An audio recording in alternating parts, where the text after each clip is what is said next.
Runners in the yard here for the Patinack Farm Classic, the first of the Group 1s here on Emirates Stakes Day, and you can't get any elbow room at this stage around that mounting yard. Everybody is trying to have a peek at two of the sprinting stars here on the Australian scene at the moment in, of course, Haylist and the short price favourite in Black Caviar. Rob Auber in the betting ring. Which way is all the money going? Well, a much anticipated race, Caroline. We'll have a look at the board. Number 1, All Silent at 31. Number 2, Haylist, you can get $3.50 at the moment in the betting ring, win only.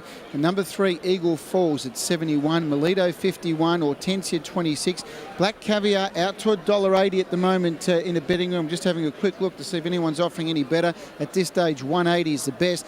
This is a horse they've backed to StarWitness. They put up $8. Punters took it into 7, even $6.50, but he's starting to get back out to 7. So he's starting to get back to his original price of $8. But the early money has come for StarWitness. Black Caviar continues to drift out to $1.80. $3.50 for Haylist. I'm not sure if the last time we saw $3.50 for Haylist, but certainly well in the market. They seem the dominant 3 at the moment, but of the 3, StarWitness has had the most support. It's been an exciting build-up, hasn't it? Thanks to Rob Auber there in the betting ring. Just a wonderful build-up to this race, which is the real highlight of the day.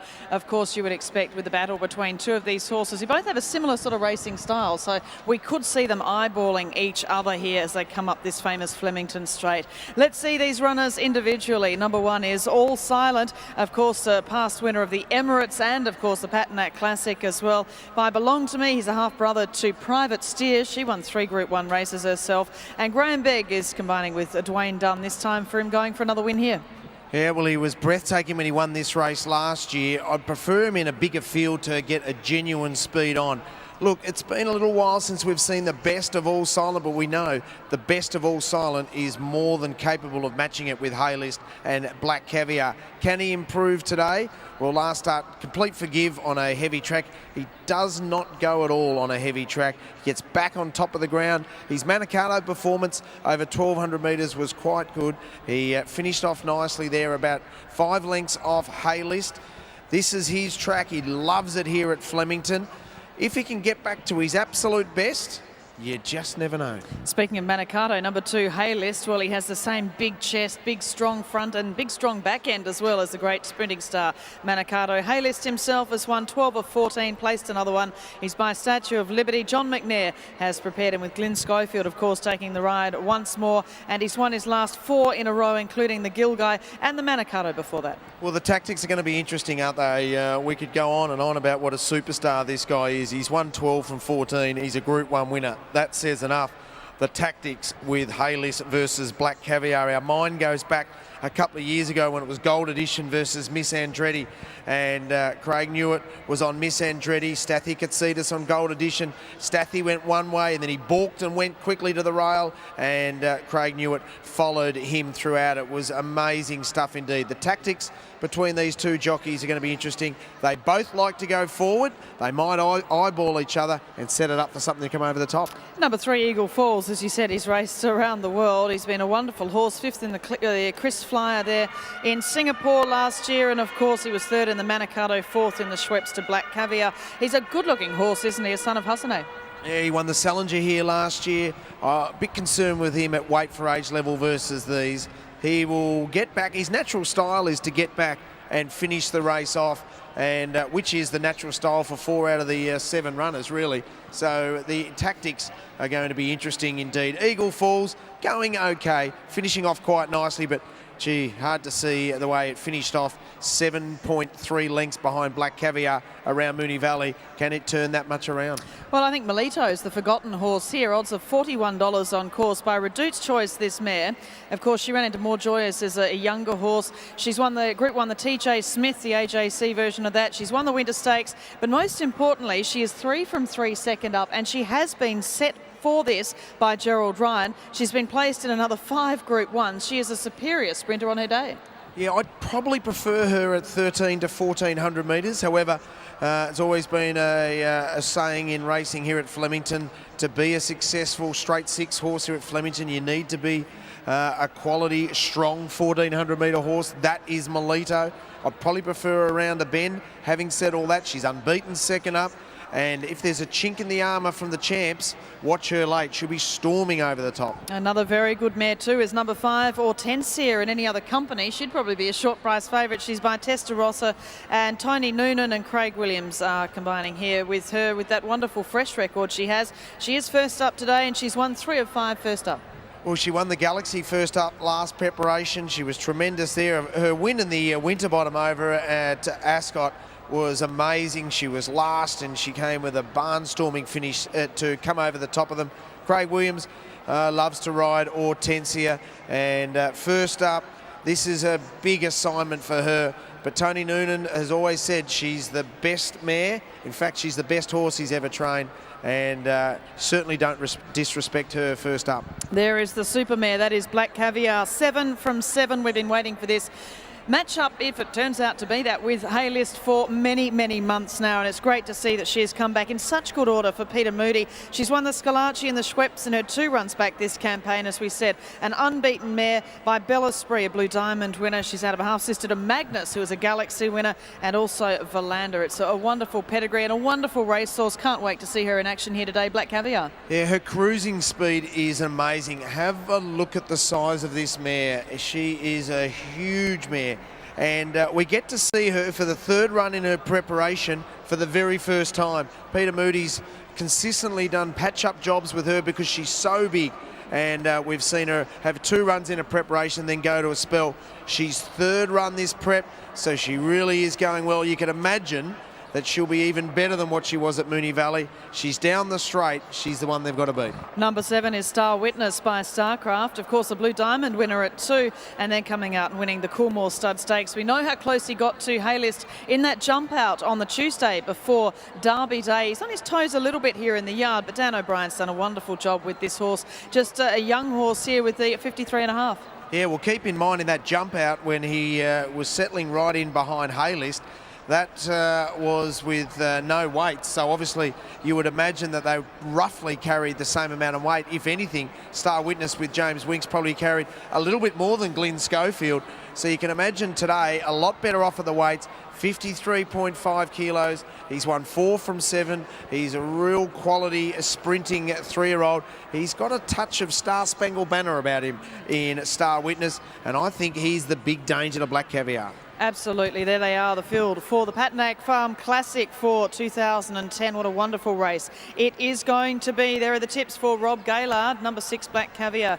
From 2 Haylist, 7 StarWitness and 5 Hortensia. He's put in as his top 4, 6, 2, 7 and 5. This race all silent, of course, as you mentioned, winning last year. Before that, Swick, the great sprinting mare, Miss Andretti, the 2-year-old Triple Crown winner, Dance Hero the year before that, the great takeover target. The great sprinters win this race, the Patnack Farm Classic, and I'm sure there's lots of punting action out there in that betting ring. What's the latest, Rob Auber? Well, at this stage, still Black Caviar, the solid favourite at $1.80. That's the best price they've actually put up so far in the betting ring. Number 1, All Silent at 31.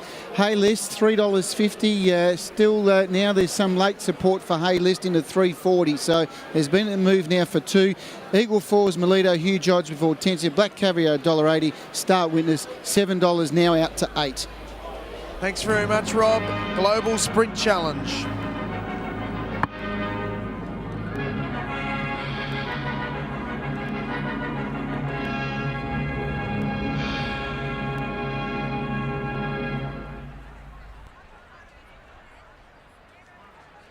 Brian is the trainer of number 7, the 3-year-old in the race, StarWitness, and he's joined by Rob Gaylard. Yes, I've actually been watching Danny. I just said, Danny, you look like an expectant father here in the mounting yard, having a look at this fella walking around. I tell you what, he's all horse, isn't he? Yeah, he's a beautiful colt, and you know, he's delivered a lot for us already, but we're stepping up in the real big league today, but he's in great shape and we're expecting him to run very well. You're going to get a guide, and I think the interesting thing is here, and we were just talking off camera before, Danny, what's going to transpire here? Are they going to look at one another, these 2 good horses we're talking about? Are we going to try and defy the pattern of the natural speed that they've got? What's going through your mind? Look, I don't think they'll be too scientific. Like, they're both really on-speed horses. Our bloke's not going to be too far away, and you know, it's going to be pretty brutal the last 400 metres. We saw how good he was here in the Coolmore. What's transpired since then? It's only a few days back, I know. Look, he didn't take any harm out of the run. He's had a very quiet spring, so he definitely came out of it in great shape, and he's paraded well today, and hopefully he's improved. Well, if he gets through today with flying colours, he's going to answer a lot of questions for you. Yeah, look, if he can win today as a 3-year-old against two of the better sprinters we've seen in a long time, it'd be a huge effort. Right, good luck. You've done a great job with him. Thank you. All right, an exciting young horse. I think he's the wild card of it, folks, as we have a look at him heading around there. He's a really attractive young horse with a big, big future. Yeah, you're right there, Rob. And of course, this race, as well as being a Group 1 race at weight for age worth $750,000, is also a leg of the Global Sprint Challenge, like the Lightning Stakes is here in January. And of course, well, Royal Ascot, and when you add in Hong Kong and the Chris Flyer over in Singapore, it's a great series. I think these are a couple of the best sprinters in the world. I think they are, and of course Melita already winning one of those legs of the Global Sprint Challenge, and of course we do have other horses that have gone on to success overseas after winning these races here. We've seen over the years Takeover Target, as we've mentioned, and the great Choisir, Star Spangled Banner being Group 1 winners in our sprints and then taking on the world overseas, particularly Royal Ascot, and of course Hong Kong with the big international meeting coming up in December. Rob Auber, some news down in there. Well, Black Caviar got out to $1.85 here in the betting ring. Hay List, as I mentioned, they bet $3.50, in the $3.40, even shorter with $3.30 with most bookmakers in the betting ring. StarWitness back out to $8. So Black Caviar is starting to get out in the market. Money now for Hay List. 4 minutes away from race 5 here at Flemington, the Padnack Farm Classic over 1,200 metres, weight for age, Group 1.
So they're moving in for the big clash. The Patnack Farm, the field is getting set. Eagle Falls has gate 1. Haylist comes up into his stall. He's in 2. Melito will go to 3. StarWitness is ready. Over near the outside, Black Caviar's drawn alongside StarWitness. Now Melito moved to her place. This should be some race. Up the straight, 1200 metres. All Silent coming in, winner of the race last year at 30 to 1. He's set, and Hortensia to take the outside gate. They're ready for the big sprint. Racing. Black Caviar jumps pretty well near the outside. Hayless seemed to jump out okay. Melito, one of the first to show in the early stages, but it's Eagle Falls up the middle of the track who has the lead. Black Caviar's out deep in second placing. Hayless just off them with Melito. StarWitness stalking Black Caviar. Hortensia second last. All Silent last of all. So they go past the 800 metres, and it's now Black Caviar out wide. Eagle Falls close to the middle. Hayless between them. So the two favourites are right up there. Melito tracking them. StarWitness still right behind Black Caviar, followed by Hortensia and All Silent. Coming down to the 400 metre mark now, and Black Caviar the narrow leader. Schofield getting a little busy on Hayless. StarWitness peels over the heels of the mare. He's a big danger. Melito's putting in a run. Black Caviar still the leader. Mellum hasn't really moved on her. She's 2 in front. StarWitness second. Hayless can't go on. Hortensia runs on. Black Caviar though holds StarWitness at bay. She's unbeaten 8 out of 8. What a champion she is. Black Caviar beats StarWitness by 3.5 lengths. Hortensia third, All Silent 4. Back behind them is Melito. Hayless, well, he's a lot better than that, folks. So he really weakened out of it. He's second last, and Eagle Falls last home. Great to watch. Great to see a champion in full flight. That's what we've seen. She's never been beaten. 8 for 8. And she's lifted Ben Mellum onto the main stage with an authoritative win. StarWitness clinging to a tail for as long as he could and then peeled out, but she was just awesome below the 300. Hortensia coming from the back to get third. Hayless beaten a long way from home. 6-7-5 and 1. 6-7-5 and 1. An outstanding win by a superstar. She'll be rated pretty much the best in the world after that. Outstanding victory, and I think she might have broken the record here. We'll wait to have this confirmed. It looks like she's broken the course record with that romp in 1:7.9. Oh, no, it's 1:7.96 now, so she's just under the record. 6-7-5 and 1, or just outside of it. 6-7-5 and 1 takes nothing away from what has been a breathtaking, dazzling performance.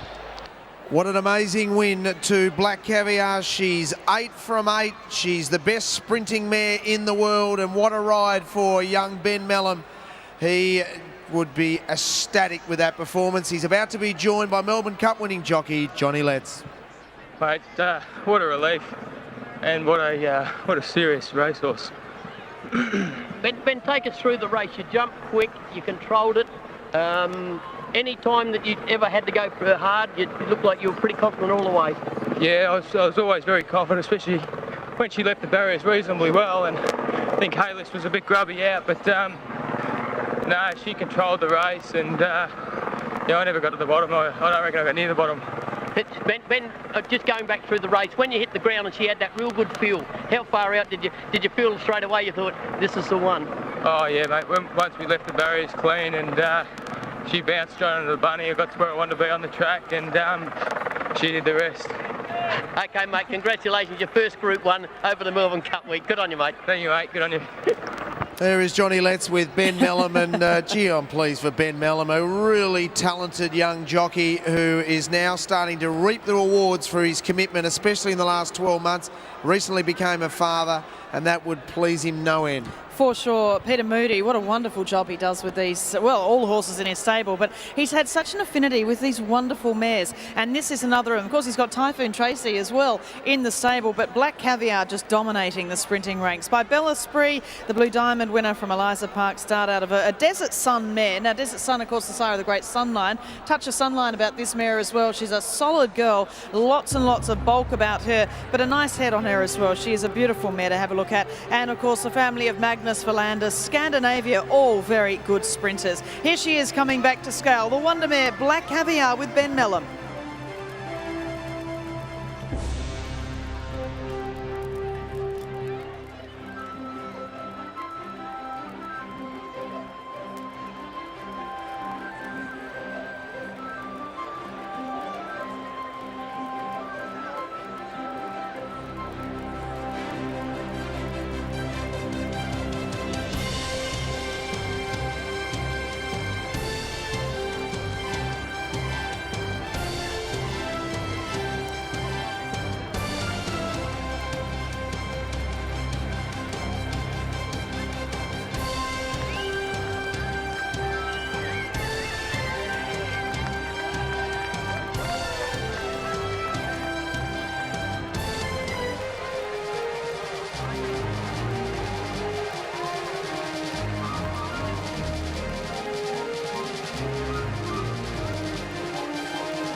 So, ladies and gentlemen, welcome back this world-class sprinter, the winner of the Group 1 Patnack Farm Classic, number 6, Black Caviar.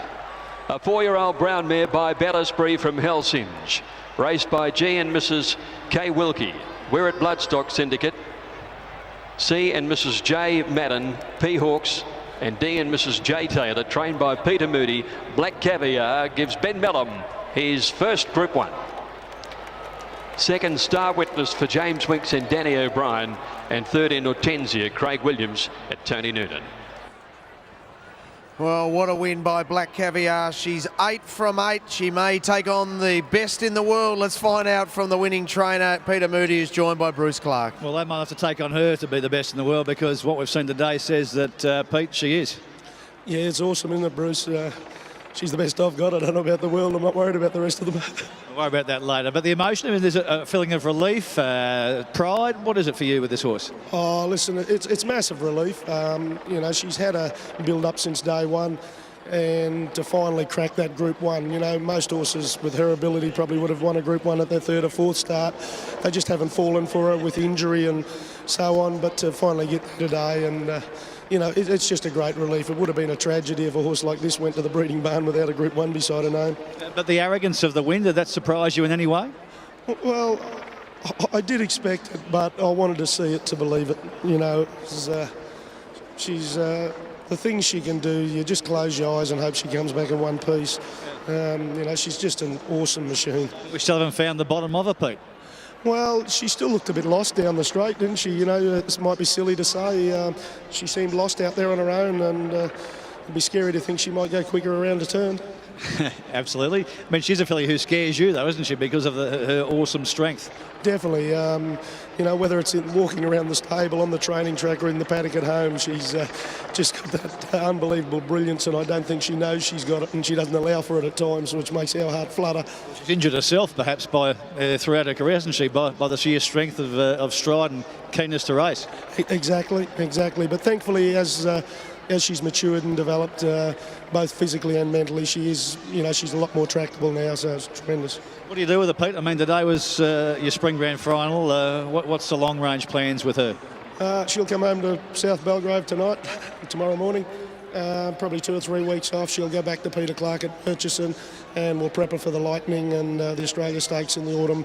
She's probably going to race herself out of handicaps, so you've got a nice lot of weight for age races and set weights. She'll probably go here and the Valley, probably the Sangster, and maybe the TJ Smith or something like that, you know. Is she a global sprint contender? Listen, early to say. You know, I would think the financial attraction of Dubai would probably outweigh Europe because she's a mare. But let's enjoy it at home. You know, like I said to the boys, we just lost one great horse from Australia. If the world wanted to dethrone her as the world's best sprinter, let them come here and have a crack at us. Great stuff, Pete. Well done. Thanks, Bruce. Well done to Peter Moody, and a great thrill for Ben Mellum. What's your emotion? Oh, mate, I'm ecstatic, and just to have something to do with such a great mare like this is the biggest thrill I've had so far in racing. What about when Pete gave you your agent? How did that come about when you found that you were riding this mare? Well, like I said, like I've been saying throughout the week, I've always ridden for Pete on and off. Obviously, Luke Nolan's his stable jockey and he does a fantastic job, but hey, I'm more than happy to fill in when he can't. No doubt. You had a feel of her this week. Did you expect, though, what happened today after you had that feel of it? Oh, I knew she was good, but mate, today horses just don't do what she did. Like she quickened, and then when I asked her to quicken again at the furlong, she lengthened again. And the frightening part was I still wasn't near the bottom of her, I don't think. Must have been sort of itching to try and find what else was there, but she's done enough. Well, yeah, you can only win, and when she did, and she did it pretty comfortably, so I'm happy. For Group 1, I mean, it's not meant to be as easy as that, Benny. No, it's not. I think I cheated, but I'll take this one. And just the favourite for you in your career, I mean, it's been a big year in your life, fatherhood and so on. Yeah, for sure. It's I'm hoping this is going to kick my career along, and you can't get the opportunity, you can't get the record. Sorry, if you don't get the opportunities, and there's a bit of pressure in this ride today, and I myself felt as though I handled it pretty well throughout the week, and like I said, I didn't let it get to me, and I'm glad I could get the job done. Any nerves at any stage, during the race? Oh, no, not during the race, not at all, but there was pre-nerves. I'd be lying if I said there wasn't some nerves there, but that's what big race riding's all about, and like I said, I handled it all right. Sure did, and so did she. Congratulations, Ben. Thank you, mate. Thanks. Ben Mellum, winning jock here on Black Caviar. Witness something pretty special here today.